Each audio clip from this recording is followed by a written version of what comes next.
when we think about like the Cronwell case, Rita did not wake up one morning and say, today's the day I'm stealing $20 million. It Hmm. started off so small, like $25,000. Now that's still a lot, but in the grand scheme of how big her fraud got, it starts small. So we have to be able to recognize our own triggers. Everybody has a price. You Yeah. got to figure out what yours is. Over 1 million Americans face sentencing every year, and it will be the most important day of their lives. But we don't fully understand the system, how broken it is, and what we can do to make it better. I'm Doug Passon. I'm a 25-year criminal defense lawyer and a sentencing expert. My goal is to bring more awareness, more fairness, and more humanity to the sentencing process. So, are you ready? Then let's get set for sentencing. Hey everybody, Doug Passon coming to you from Studio 3553 in Scottsdale, Arizona. I am so excited, helping us get set for sentence today. A very special guest, Kelly Richmond Pope is here with us today. Welcome, welcome, welcome. Do I call you doctor? Are you Dr. Pope? Are you a My doctor? students call me. I do have a PhD. Yeah, But you okay. can call me Kelly. I'm calling you Dr. Pope in the studio. Let me tell you who Dr. Pope is. This is so cool. So I'm going to call you Kelly. She's a forensic accountant. She's a professor at DePaul University in Chicago. And she's a filmmaker who focuses her storytelling on corporate crime. She did a documentary we're going to talk a lot about back in 2017 about a woman named Rita Crundwell, who embezzled a whole lot of money from a city in Illinois as the city's comptroller. It was called All the Queen's Horses. Actually won the HBO Spotlight Award for Best Documentary at its world premiere in 2017, and lots of other awards. And not only that, all of those amazing things on her resume, but add author to the list. She just published an awesome book, which is what we're going to focus a lot of our conversation on today, called Fool Me Once: Scams, Stories, and Secrets from the $1 trillion Fraud Industry. It was published by Harvard Business Review Press. It's incredible, and it's so pertinent to what we've been talking about so much on this podcast, because so much of our work that we do is in the white collar world, and you are an expert there, and we're so happy to have you. Welcome. Thanks so much for having me. And I And went, and and I want to yes. say your help with when I was doing some of the research for the book, you were very helpful. Well, that's kind of the cool part of all this, that I'm in the book. You're And in the book. I'm holding it up now for those of you who are just listening to this audio, but you can get this book at Amazon, like Barnes and Noble, Target. It's everywhere. And it's in And airports too. it's in airports too. About a Oh hundred my airports gosh. around the country. Yeah. Fool me once. So yeah, I was so stoked when I saw. What was really cool about this? Here's a little story. So I have a group of guys that I play music with, and one of them, his name is George. He lives in Seattle. He's a piano player. He's not in the legal world. He's not in the business world. He's not in the accounting world. He's a tech guy. He lives in Seattle area. And he texted me a couple weeks ago. I was just reading this book, and your name came across. I want your autograph, he said. So just randomly, I didn't tell him to get randomly. This guy's reading your book, and that's when I knew that your book is really making an impact, like far and wide. People are just reading this book because it's an amazing read. You don't need to be in our world just to be totally enthralled by these stories of how these people get involved in these frauds in various ways. So Thanks for way to that go. story. And Yeah, it's cool, it's right? interesting because what my goal was really to make the topic, whether that topic to you is accounting, auditing, fraud, forensic accounting, whatever, to make it accessible. And I think you do that through storytelling. And so I think if there have been any criticisms of the book, it's not technical enough. Well, no Mm, one wants the technical part in a book. You want the stories, you want the emotional side. And I think why I'm so excited to talk with you during this segment is because that's what your work does. Like you really tap into the emotional aspects of cases, and you humanize their issues. And you never try to say that a person didn't make a mistake. A lot of us make a mistake, but when you are in front of a judge finding out what's going to be the next 5, 10, 15, 20 years of your life, you want to be able to show the emotional side, and I think you do that. So I think we are kindred spirits.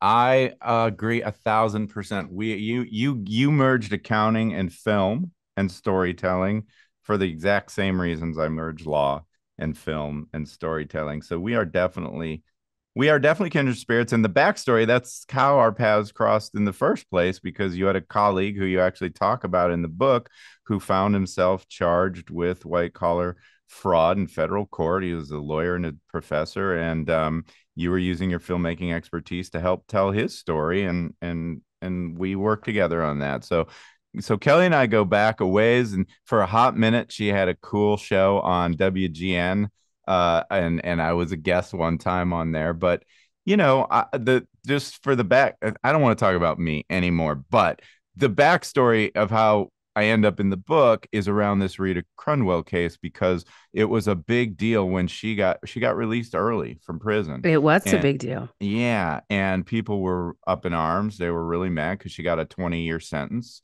essentially 235 months, and she got out in like what, 8.5. And And you were one of, if the only few, who said, "Hey, folks, take a that's breath. hard. That's hard. That's real time, hard time. And let's take a look and see, maybe justice was served." And when it was like you threw a bomb inside of a conversation of all these people saying, "Oh my goodness, I'm so outraged. I can't believe this happened." And then there's Doug, who says, "Wait a minute, folks. Let's take a step back and think about, was her sentencing even fair at the outset?" So that's when you said that. That's how your voice remained an interesting voice of, maybe we need to explore this a little bit more. So that's in the book. Well, and I do love throwing bombs. It's kind of my specialty. I can be the mediator, but I don't mind starting fires every once in a while. But the truth is, this is about perspective. And a lot of people who don't have the inside scoop on the system, they rush to judgment. They make conclusions about how things work and how they should work and how they didn't work. And I couldn't have done that analysis without shout out props to my friend and colleague Mark Allenbaugh, who's on this podcast like every other week with the sentencing statistics, because was really about looking at her kind of case, and the severity of it, versus how other people who committed similar offenses and didn't get nearly the same kind of sentence. Sure. And something you just said that I think is important is this idea that you wanted to give folks perspective. I wanted to give people the perspective of why people commit fraud is not always around this idea of, "I need more money, I'm greedy." And so I wanted to open people's eyes to a new perspective. And I think that this idea that everyone steals for money, everyone's like Bernie Madoff, allows us to say, "Oh, that's never me." But I wanted to create these categories where you could actually see yourself. Maybe you don't see yourself as Madoff, but you might see yourself as Andrew Johnson, or you might see yourself as Kayla Ravello. And that's one of the things that I wanted to do with the book, is provide a new perspective. So I think that's why we're so in sync. Yes. Yes. I think the operative word in your book, same in my work, it's empathy.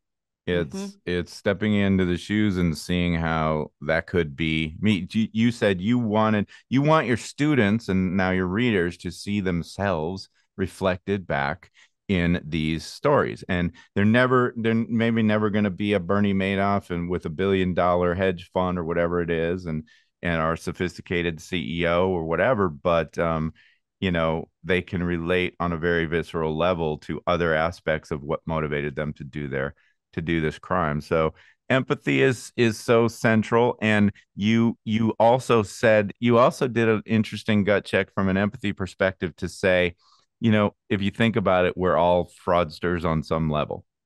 Like, we have all committed some sort of fraud, small, even if it's little tiny fraud, right? Right. And we can all rationalize anything we want. We can all rationalize, well, that rule doesn't really need to apply to me, not in this instance, because I just need this thing right now. And we can rationalize. We can rationalize. And along those, I'm going to tell you another story because I just thought of it because I had just finished reading your book. This is literally like a week or two ago. And my son had a birthday party at little go-kart place. And I needed change for the lockers. And I went to get a dollar bill and the attendant handed me the quarters. And I was putting them in with my son, who's 15. And I realized she gave me 5 quarters for $1. And I said, Dylan, I got to go give this quarter back. And he goes, Dad, it's a quarter. I said, I know, but it's not mine, So it was a little teachable moment to say, it doesn't matter. This is fraud.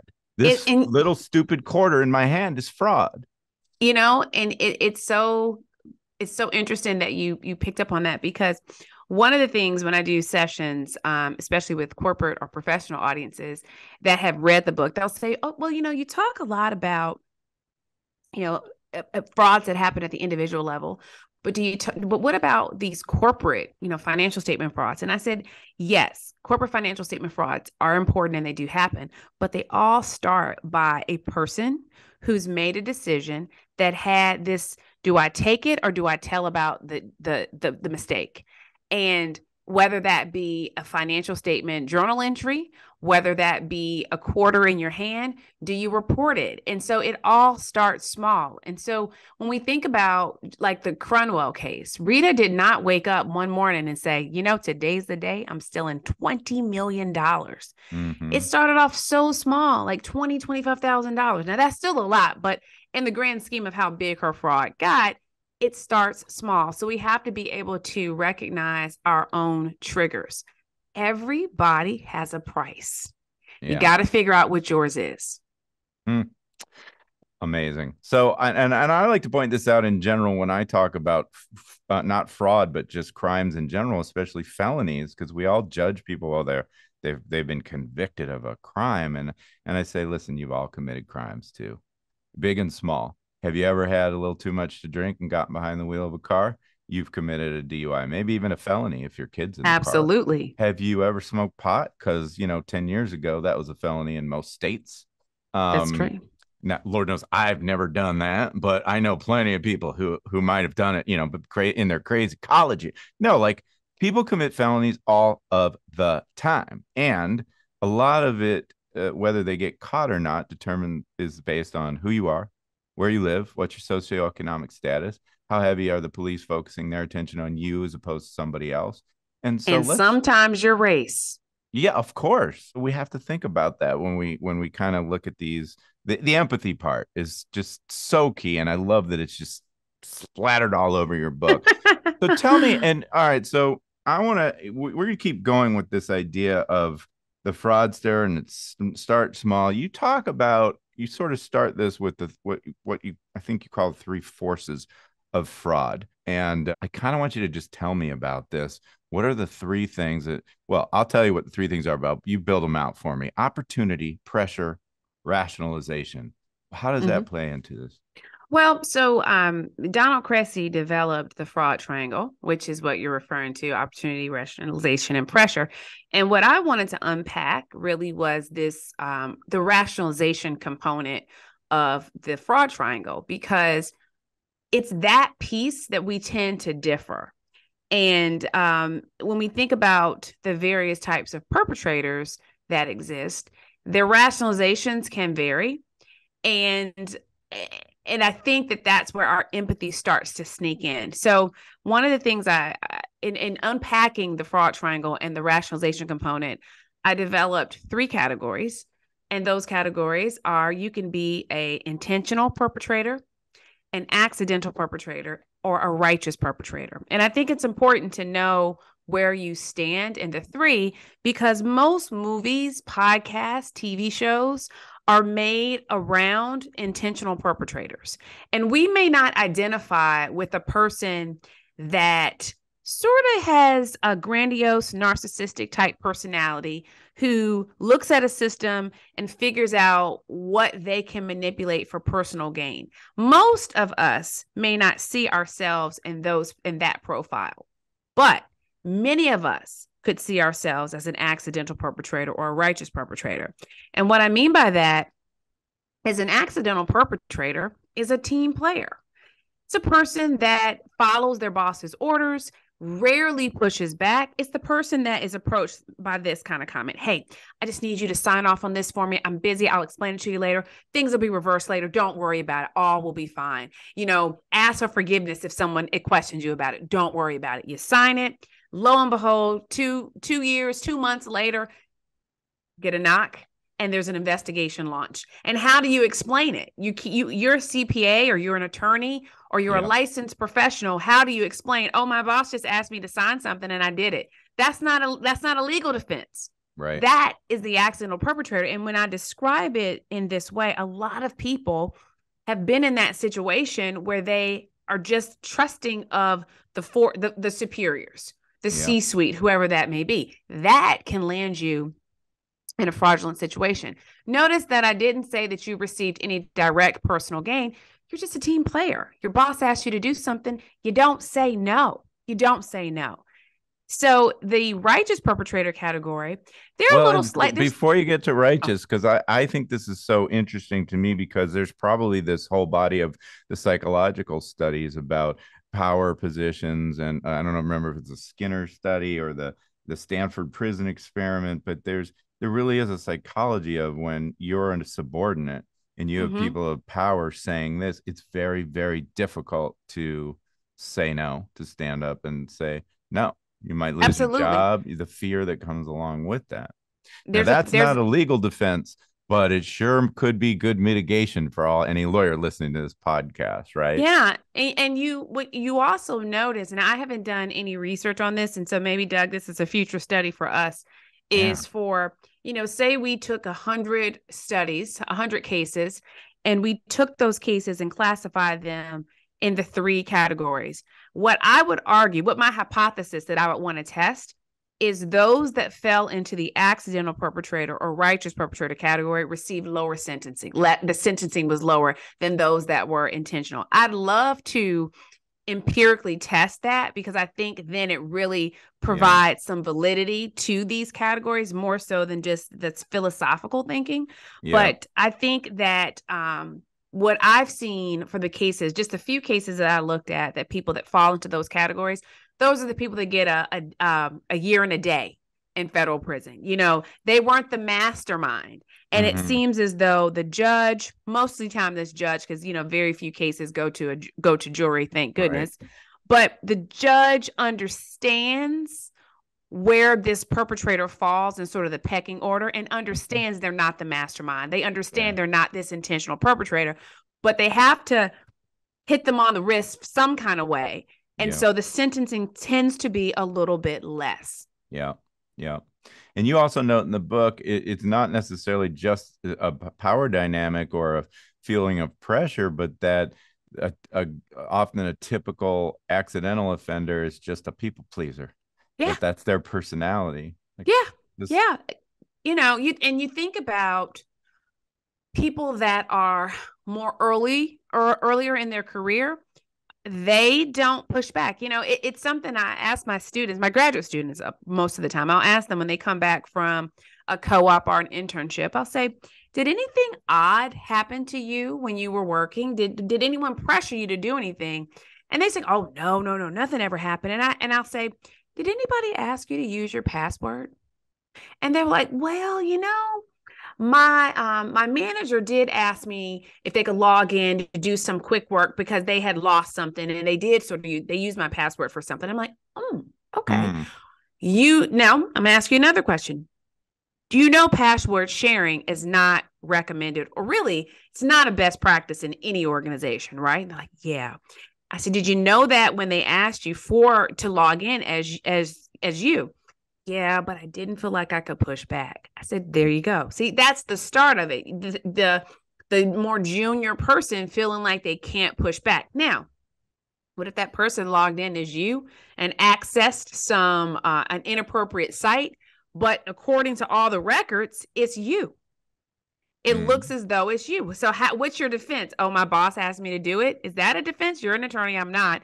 That doesn't sound like a good good legal defense, because someone would say, well, didn't you know the policy? Well, why Right. would you let someone do that? You Right. signed off on the code of conduct that you would never do something like that, and yet you did. So you find yourself wrapped in this vicious cycle, and it happens to a lot of us. I wanted to open up this offender category so that we could see our potential selves in a scenario. And you can see this, how this happens. It happens every day.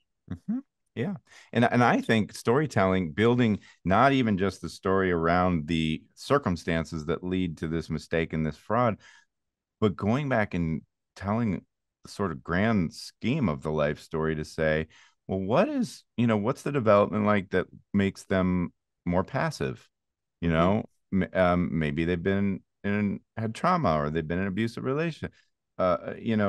Maybe whatever that people pleasing element is, there may be a story behind that too, to where all of a sudden, it's more and more of an opportunity to see my own story in theirs, because lots of us may have lived those kinds of life journeys, but just not this specific one. Okay, so we've done accidental. We want to talk about, did we done much on intentional, or are we going right to righteous? I think you were going to righteous next. Yeah, I was about to go to righteous, because righteous, when you think about accidental and a righteous offender, an accidental can be more of a powerless person in an organization. A righteous, however, they're your stars, your star seller, your star attorney, the person that has the prize client that everybody reveres in the organization. And they have power and they have privilege. And when they have those things inside an organization, they're above the rules. And so when they want something, they think that they can do whatever they need to get it. And people tend to just sort of let them get away with it. And so the righteous perpetrator tends to use internal resources to help someone outside of the organization. And it could be something like, you are a president of a division at a bank. You have a friend who has a startup that's in trouble, and they don't have the right amount of net operating income to apply for a loan, but you are the decision maker. So you can massage the documents to give them the right profit that they need so that they can then apply and receive this loan. And maybe a year later, the startup tanks and they default on the loan, and that's how it gets discovered. My point being is, because you are the last person that makes the decision, you are using your influence inside that organization to help someone on the outside. That's also a righteous perpetrator. They don't really think they're doing anything wrong because they're helping this startup that they think, this is going to be the next Theranos. This is going to be the revolutionary technology, and we're going to support this person no matter what. That's the righteous perpetrator. Okay, so now, did I tell you about the game I created that tells you? I don't think so. I'll just send you a link to this game I created, and you go through these scenarios, and at the end of the game, it'll tell you what type of perpetrator would you ever be if you were ever to be one. Would it be intentional, accidental, or righteous? I'm going to put it in the chat. So let's add game designer to filmmaker, professor, CPA, and author. There's probably more things on that list I don't even know about. So you mentioned Theranos, so this is a good question. We followed Elizabeth Holmes and Sunny Balwani, and we did podcast episodes on their sentencing, and I've seen all the shows, and everybody is so fascinated with that story. So what kind of offender would you call Elizabeth Holmes? Elizabeth Holmes, in the early days, would be a righteous perpetrator. And I'm going to tell you why. Okay. Elizabeth really believed that she was doing good. She was trying to do good. She was trying to help those that were fearful of giving blood for whatever reason. And if she were successful, what she would have done, what the technology that she supposedly created would have revolutionized, helped millions of people. So I will put her in my righteous category at the beginning because she really wanted to do good. That was her intention. Now, Mm-hmm. she crossed over for sure. She crossed over because what took over her personality and her really her business model was this fake it till you make it. And a lot of startups and a lot of people have this sort of fake it till you make it. As long as I look the part, I am the part. And and if she faked it long enough until it worked, wow. I mean, the whole medical field would have been forever changed. So I think she kept up this persona for a while, but at the beginning, she was a righteous perpetrator. Mm-hmm.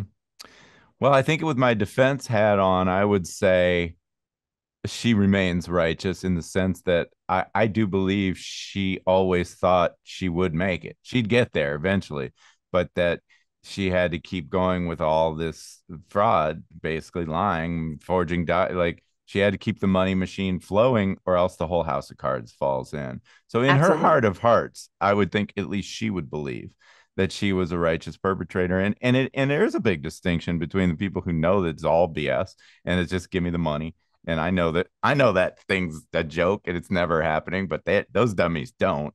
And that's the most culpable kind of offender that we have. But I also think that, well, you maybe hint at this, that maybe you start as one and you sort of veer into these other lanes. You don't stay, it's not necessarily going to stay. And I've seen this a lot in my cases too, which is maybe it starts, but then it can't stop. Once the train leaves the station, it is so hard to unravel and reverse and confess and undo. And a lot of these folks desperately want to get out of this mess that they've created for themselves, but they feel completely stuck in it. And I think You know, that's Elizabeth Holmes to a T. absolutely. I mean, when you rewatch some of her interviews, like, could you imagine when she is sitting there? Who was she talking to? Oh goodness, I forgot the name. Some of the interviews that she did, and they were asking, "So you mean to tell me that your technology can test just one drop of blood and provide really tangible results?" And she's like, "Yeah, yeah." Like to lie through that and to know that people are relying on those machines, or you. Well, listen, this is the thing. The reason why I think she could easily lie about it is because she knew that the tests were accurate and giving good results, just not off her machine. Right. So when she thinks about the harm, were they really harmed? Eh. And then I'm playing her. Were they really Yeah. harmed? Maybe not, because they were being tested on legitimate machines, and so the results, the good results, the good findings were from solid machines. Mm-hmm. Just not my machine. Right. And So that's the rationalization process you talk so much about. We start to convince ourselves of the mhm. truth. Um, Yeah, there's a lot of literature in the social psychology world that talks about how lying can even restructure, reshape your brain. You can tell yourself so frequently that something is true that you actually start believing that it is true. And I think she is the poster child of that. Another person that I put in the righteous perpetrator category that I talk about a lot in the book, and he is the quintessential example, and that's Edward Snowden. And if you mm, think about all of the debate that whenever you say his name, it's like half of the planet thinks he is a perpetrator and mm, half of the planet thinks he's a whistleblower. mm-hmm. The reason Zero. why I Yeah. put him in the righteous perpetrator category is because, yes, he did break a law, but he was doing it because he felt like the public needed to know, society needed to know what was happening. So he did it for a quote unquote good reason. Yeah. He's a classic righteous perpetrator. Interesting. Interesting. All right. So let's talk about Rita. Ah, Rita Crundwell. Because I would love to know what kind of a, I'm guessing you're going to say intentional, but I never really fully understood like okay, so Rita is, well, just give us a backstory because I mentioned she's comptroller of a town in Illinois. She's got control over all the funds of the town. There's very little oversight. There's no checks and balances. It's just kind of a free for all in terms of who's looking over her shoulder to make sure that everything's done right, right? So Mm-hmm. that's the opportunity element of the three forces of fraud, right? It's pretty easy for her to just start moving some of the town funds into Rita funds. Mm-hmm. And it starts what, small, and then builds to what? Starts small and then builds to a massive $53.7 million fraud, which is a conservative number, Over the but course of how many years was that? 20 years, in the course of 20 years. So Rita is an intentional perpetrator all day, all day. Yeah. And she's a person that knew she was inside the organization. She knew the weaknesses, and she knew so many weaknesses. But what's interesting about Rita and what's interesting about the city of Dixon is there are so many organizations that are like the city of Dixon. And what I mean by that is the finances, the financial control is held in a either one person or a small group. And you trust that group and you hate accounting and finance so much that you don't ever want to think about it. All you need to do is hear from them. They report out, they handle everything. I don't really care about the details. And so a lot of us work in organizations where we create a Rita Crundwell in our organization. I think she was birthed. I think she was born. I think the lack of controls, the amount of money, just were the perfect storm to create a Rita Cronwell archetype. I don't even know if the defense ever told back when she got arrested and everything else. What was her mitigation? Was there any story built around? Because we know, by the way, watch all the Queen's horses and you'll see kind of the whole story and what she's doing with this money, but she's living a very extravagant life, which in and of itself is a huge red flag that nobody seemed to question. Where is she getting all these millions of dollars to buy these beautiful horses and travel the world and all this stuff? So there's a whole phenomenon going on there where it's happening right in real time, right before your very eyes, but yet nobody's asking the right questions. Um, but so I do want you to speak to that because I think that's often a thing here. But tell me, like, so she's buying all these horses and she's living this life as a horse person. And when it came time to sort of explain to the judge what in her pathology, like what made her think this was an okay thing to do, was there a story? Was there a story built around it that you know of? No, No. every time I was in court, there was never, Rita never gave a reason. You know, she never said, um, nothing. She never spoke. At sentencing, she apologized to what she had done to her friends and family, the hurt and shame that she caused, but she never said a why. She didn't apologize to the town and the taxpayers and all that? I mean, No, why? a little bit. Well, that might explain why she got so much time. But I'm always just interested because again, it's not to excuse the conduct, but it is to create empathy and put it in context and say, yeah, we know it's bad. Yeah, we have to own the mistake. Yeah, we have to have a severe consequence. But I do think it's important for you to understand how we get to this moment in time. So I was curious to know if that was done in her case because we want to do that in our cases. In a fair amount of my fraud cases, there's kind of like the unindicted co-conspirator, and it's usually a bank or somebody in a higher position of power who probably knew exactly what was going on, but they were looking the other way. You know, Either and oh, go ahead. yeah, just either because it they had a connection to this person, but or it was a benefit to them. When we look at the subprime mortgage fraud, they knew these mortgage applications were junk and they could just package them up and sell them off.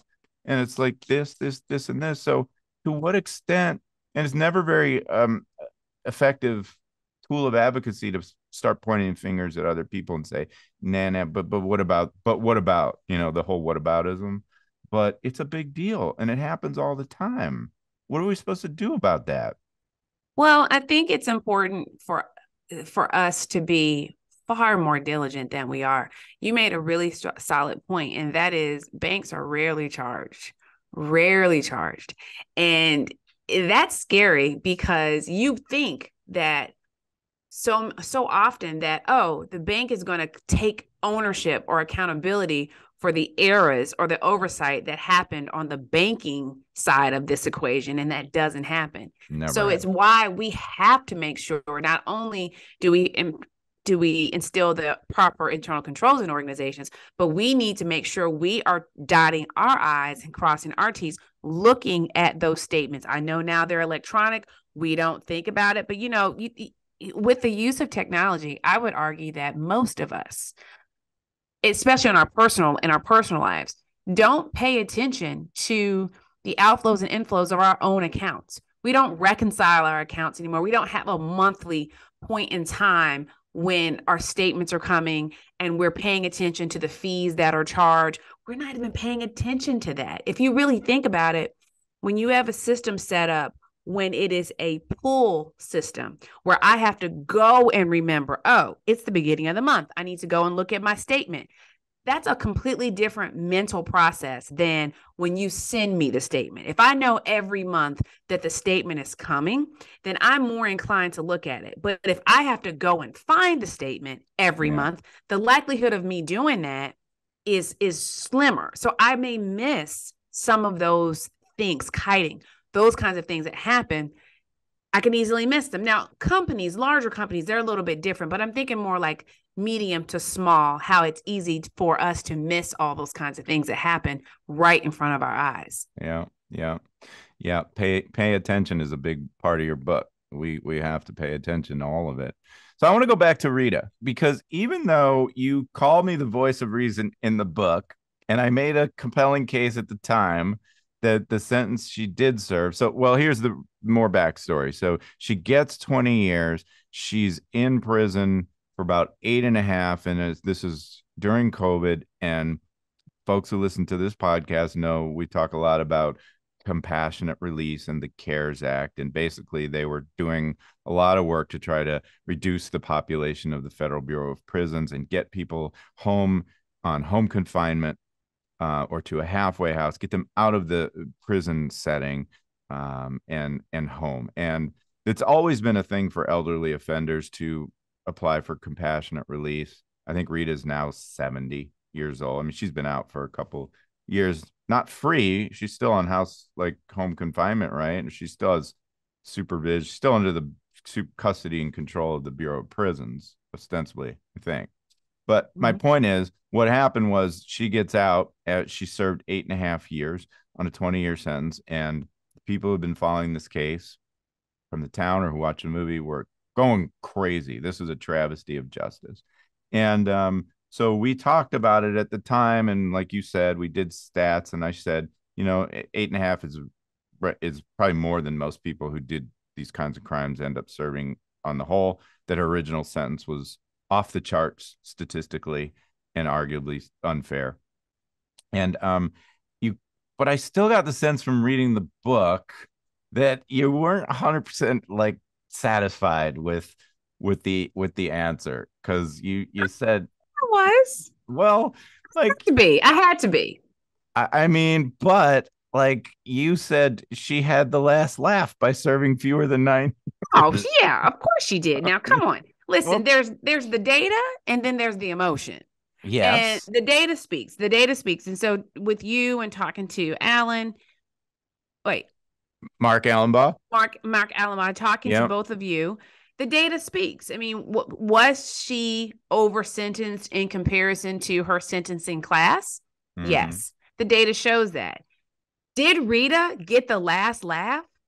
Absolutely. Does crime pay in this case? Does it appear to the non-legal listener reader? Does it appear that crime pays? Absolutely. Now, even after 8.5 years of prison, you are the largest municipal fraudster in U.S. history. You are a historical fraud icon. The largest municipal fraudster in U.S. history. Put it like this. Let's put it like this, Doug. Had there not been COVID, Rita would still be in jail. Well, that is true.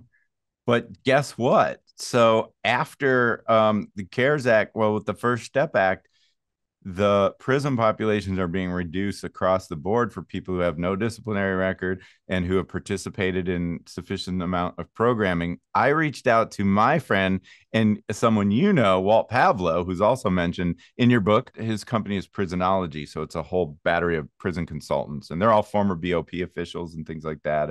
And he does these calculations of how much time someone will actually serve with their good time credits. And he said he agrees with you. Rita would still be in jail today, but she'd be released probably in two more years.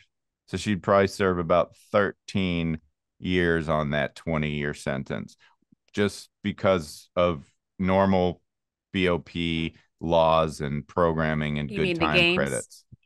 What? I love that we're going to get to have this good debate. So what? Okay. So, but for the person who knows that empathy is front and center, you have to believe that everybody is capable of redemption. I mean, if I'm reading between the lines, I really just wish they would bury her under the jail and she would die in prison. No. But No. that's what So would have happened if on a 20-year sentence for a hear me out, 70 though. year. Okay. Hear me out. All right. Intentional perpetrators, accidental perpetrators, righteous perpetrators. Now we're talking about intentional. Yeah. And so on our empathy scale goes down a little bit further when you're an intentional perpetrator. We don't empathize in the same way as we would for somebody that is stealing from their employer because their 7-year-old has leukemia and is going to die. And their medical coverage, their health care doesn't cover something and they need cash. We don't empathize in the same manner that we do for the intentional perpetrator categories. Okay. So do I think that Rita should just die in prison? No, that's not what I'm saying. But I do think that it sends a very complex message when you have reached the status of what she's reached, and that status being the largest blah, blah, blah, the biggest blah, blah, blah of all time. And your sentence is so compressed. I think it's something to think about. I mean, it's hard for non-statisticians, non-legal minds to really understand why. Yeah. I'll put it like this. And this is something where I think we haven't talked about this, but I think we should. I'm going to throw this bomb into the conversation. This is where I think race plays a large role, race and gender, because I would argue that if Rita were a Black male and was the largest municipal fraudster in U.S. history, there would be no Cures Act.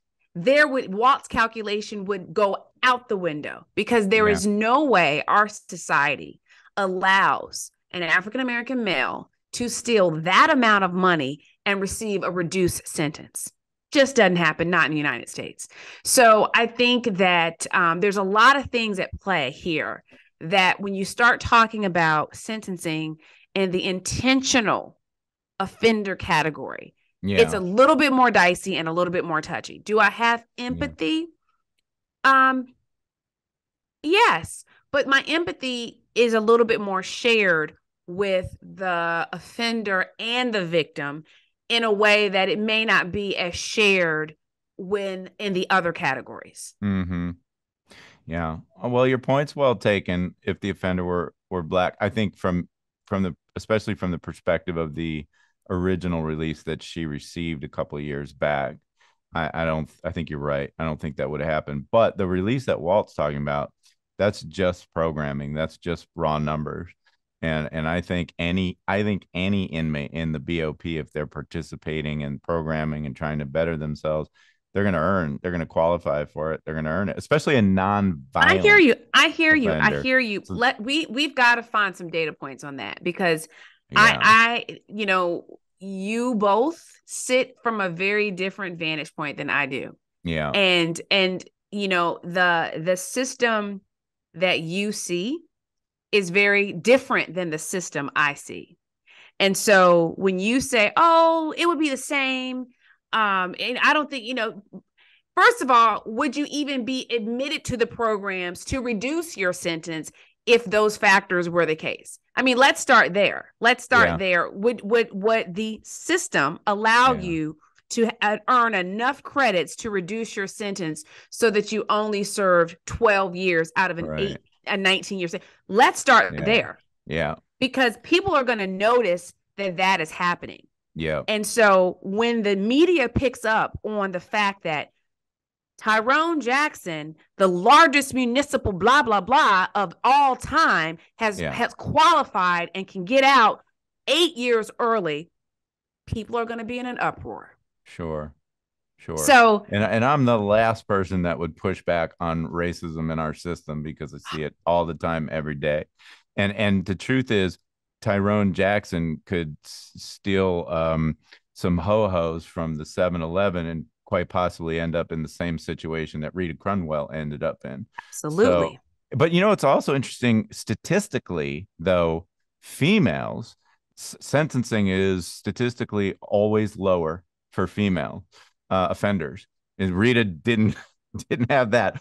She didn't have I that. don't think No. because she that, and again, I think that's about the emotion. But you say in the book, I'm gonna give you my perspective on this because the idea is okay. She is the poster child for intentional fraud, and she had the book thrown at her epically, and then she got out early. So, what message does that send? So, what I think you're really speaking to is deterrence. There's an idea of that we deal with front and center in our system, which is specific deterrence and general deterrence. Specifically, this person, how much time is needed to make sure they never do this kind of crap again.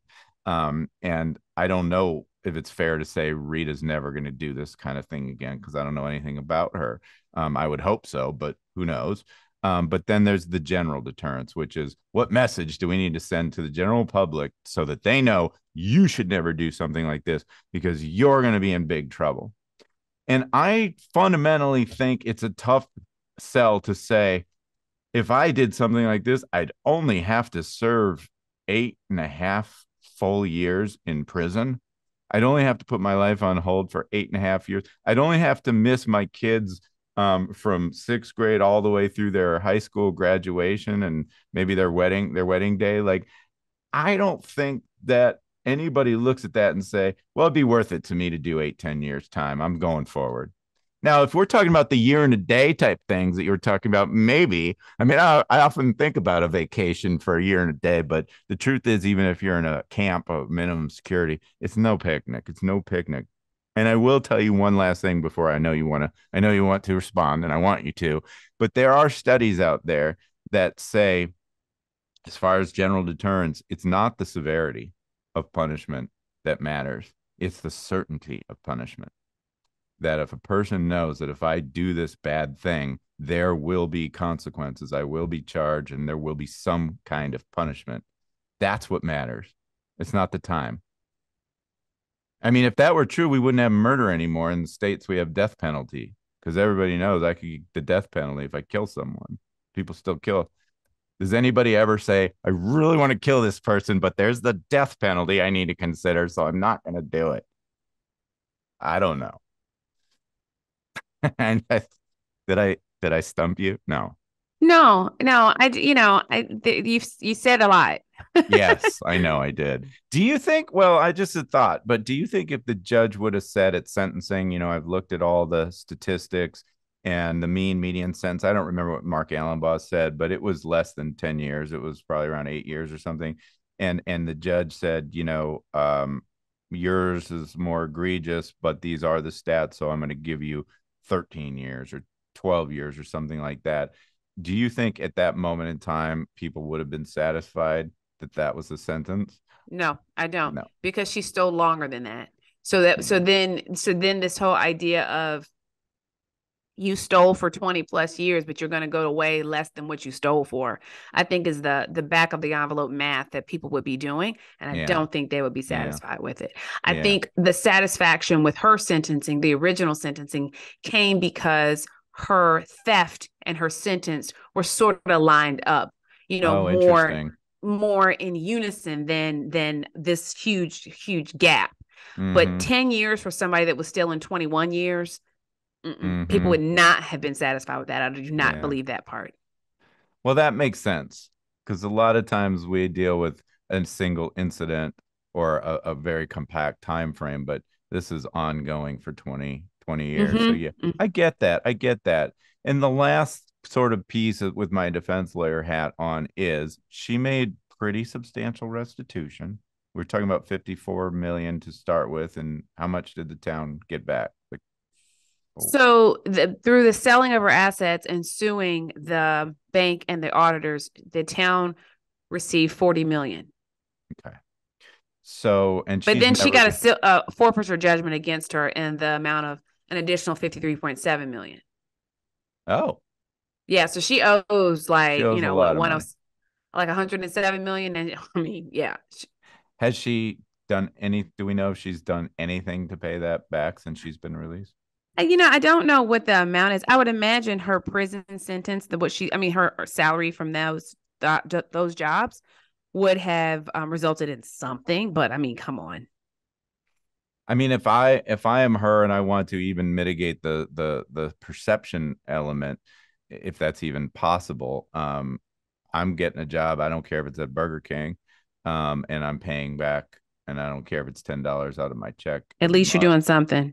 Should say this matters to me, and I'm, that's the way that we. But it does raise another issue that these are. I understand people got hurt, but the way they were hurt was financially. So arguably, the only way you truly make a victim whole is by paying them back. That's right. And when you put someone in prison for 20 years, you've just deprived the victim of their opportunity to ever be made whole again. And I And think that's an aspect I think for that, some that the difficulty that you're putting that person in is the satisfaction that they're seeking. Even though they're not going to get that money back, that pain that they think they're putting the person in is some level of satisfaction that they're looking for. Now, it may not, again, it may not make sense, but one of the things that we're talking about now are just emotional decisions. yeah. And, that's the most complex thing to ever enter with Hmm. people. Well, that is, I think, where we have to end on this idea of pain, and I do think that is, for me, that one of the hardest aspects of the work that I do in this system. There's an element of vengeance that goes along with criminal prosecutions and punishment that So, we want you to suffer. We want you to suffer in some way. yeah. So let me ask you a question. Yeah, Do you believe still that justice was served, that Rita received an over sentence, and originally she should have maybe just been received a 10 or 11 year sentence? And what do you feel? Like, do you think that you have an offender that embezzles $53.7 million, which is a conservative number? That number yeah, could be higher, yeah. and they did it for 20 years or 21 years to maybe be exact, and they receive a 10-year sentence. Do you think that sends a confusing message to the public? Um, well, it probably does, but mostly because the public doesn't have the perspective that I do. I do.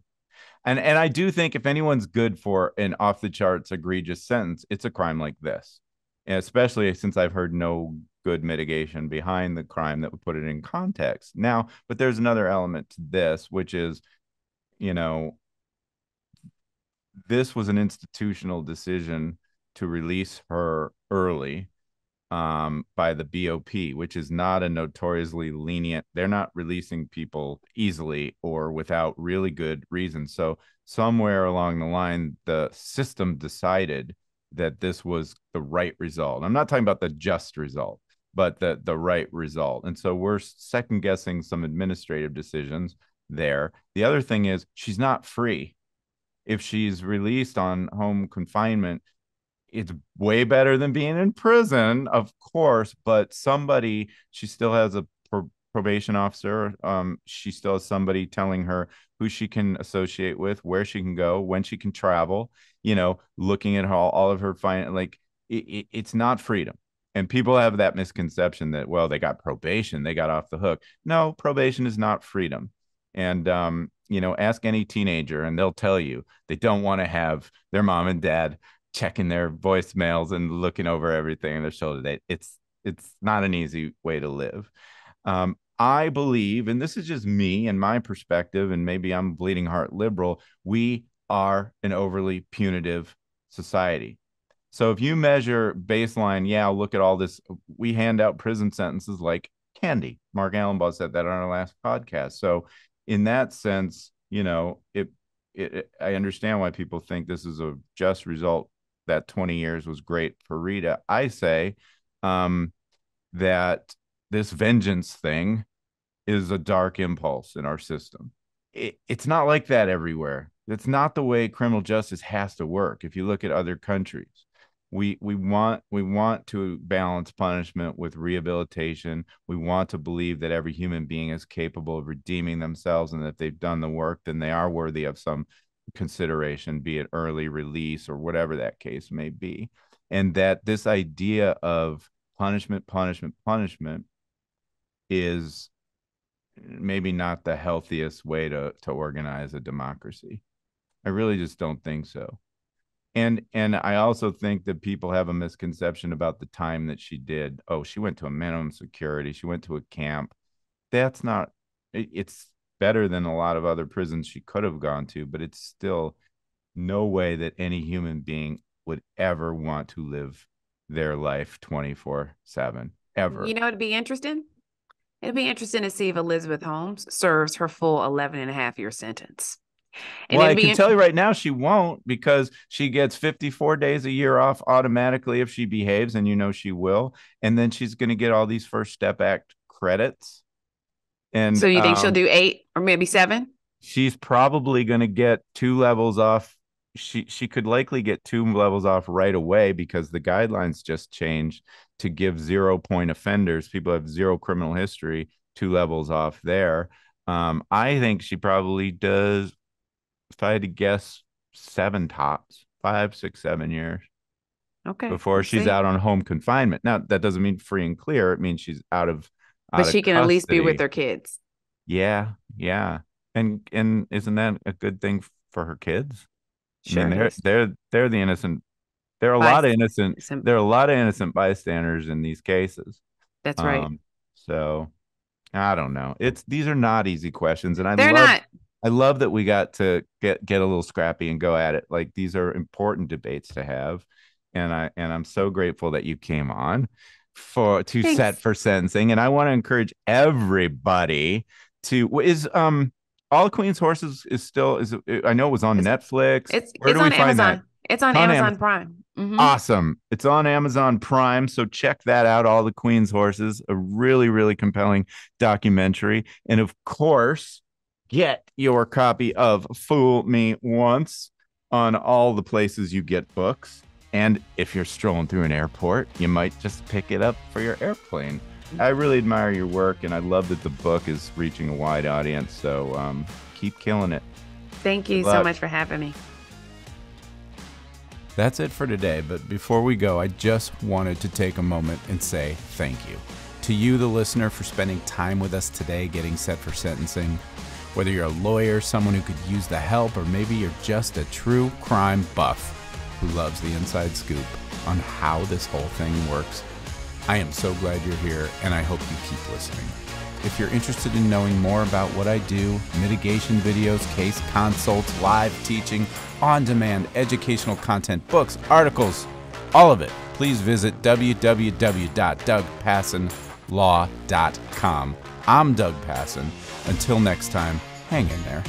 Wait a minute, that's a stupid way to sign off on a podcast about sentencing. Hang in there. What's the matter with you, man? I guess they call that gallows humor. Sorry. All right. Well, I will see you next time on Set for Sentencing. Bye-bye.